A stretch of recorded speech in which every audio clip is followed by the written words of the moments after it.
Hello everyone. Today we are going to start worksheet 1 of unit 9 fractions. So its first question is represent the equivalent fractions 1 upon 2, 2 upon 4, 4 upon 8 in the given figures. अभी आपके पास equivalent fractions दे रखे हैं 1 upon 2, 2 upon 4 and 4 upon 8. अब आपने इनको represent करना है कि आप कितने पार्ट्स बनाओगे इनके और कितने पार्ट्स को शेडेड करोगे. ओके अब देखिए 1 अपॉन 2 है means you have to divide this circle into 2 equal parts. Denominator में टोटल पार्ट्स आते हैं, सो टोटल पार्ट्स आर 2.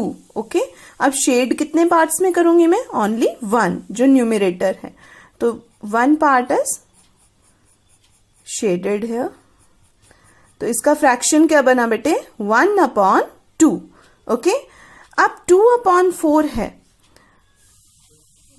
ये आ गया.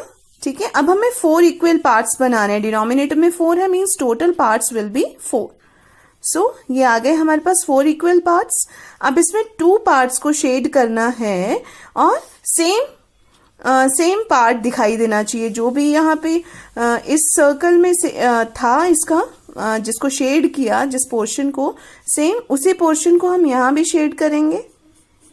अब ये देखिए इसी के बराबर है ये shaded portion, but here 1 part था यहाँ पे, अब यहाँ पे इसी पोर्शन के 2 पार्ट्स में डिवाइड कर दिया है. ठीक है ओके सो 2 अपॉन 4. अब नेक्स्ट आता है 4 अपॉन 8. अब इसको क्या किया?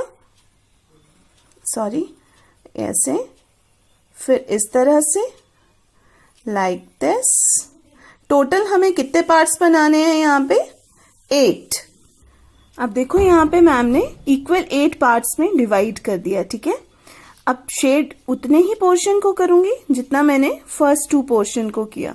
फर्स्ट 2 सर्कल्स में जिस पोर्शन को मैंने शेडेड किया, सेम इस साइड भी, इस वाले सर्कल में भी मैं उतने ही पोर्शन को शेडेड करूंगी. अब देखो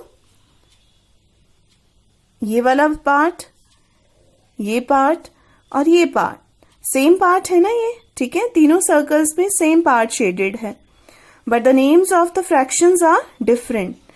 इस फ्रैक्शन का क्या नाम है? 1 upon 2, here 2 upon 4 and here 4 upon 8. So these are called equivalent fraction because these fractions represents the same part of a whole. Same part बता रहे हैं तीनों. ठीक है सिमिलरली सेकेंड क्वेश्चन में भी इसी तरह से करना है. Represent the equivalent fractions 1 upon 3, 2 upon 6 and 4 upon 12 in the given figures. अब इनमें भी हमने इक्विवेलेंट फ्रैक्शंस जो ये दे रखे हैं 3, इनको इन बॉक्सेस में रिप्रेजेंट करना है. ओके तो किस तरह से करेंगे? Firstly 3 equal parts 1 upon 3. ठीक है अब 1 पार्ट शेडेड. ओके इस तरह से आपने अच्छे से कलर्स का, you can use colours. Okay अब यहाँ आ गया. अब यहाँ हमें 3 पार्ट्स, पहले हम पहले की तरह 3 पार्ट्स में कर लिया, फिर इन दोनों के बीच में एक लाइन, इन दोनों के बीच में, और यहाँ भी एक लाइन. 1 2 3 4 5 6 हो गए. ठीक है अब यहाँ भी हमने यहाँ इसको शेडेड कर दिया, तो ये बन गया हमारा 2 अपॉन 6. और इस तरह से हम यहाँ 12 लाइंस बनाएंगे.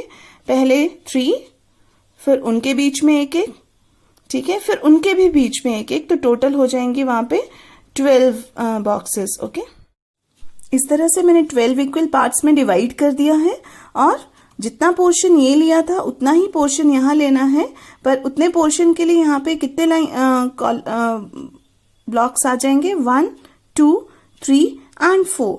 ठीक है ये 4 upon total parts are 12, so its fraction will be 4 upon 12.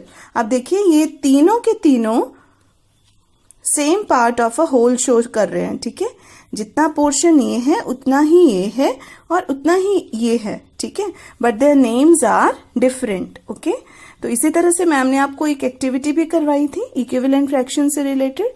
तो ये दोनों क्वेश्चंस आप लोगों ने मैथ्स की बुक में not in notebook. Okay, book में आपने ये क्वेश्चंस कंप्लीट कर लेने हैं। ओके बेटा, thank you, bye bye, take care.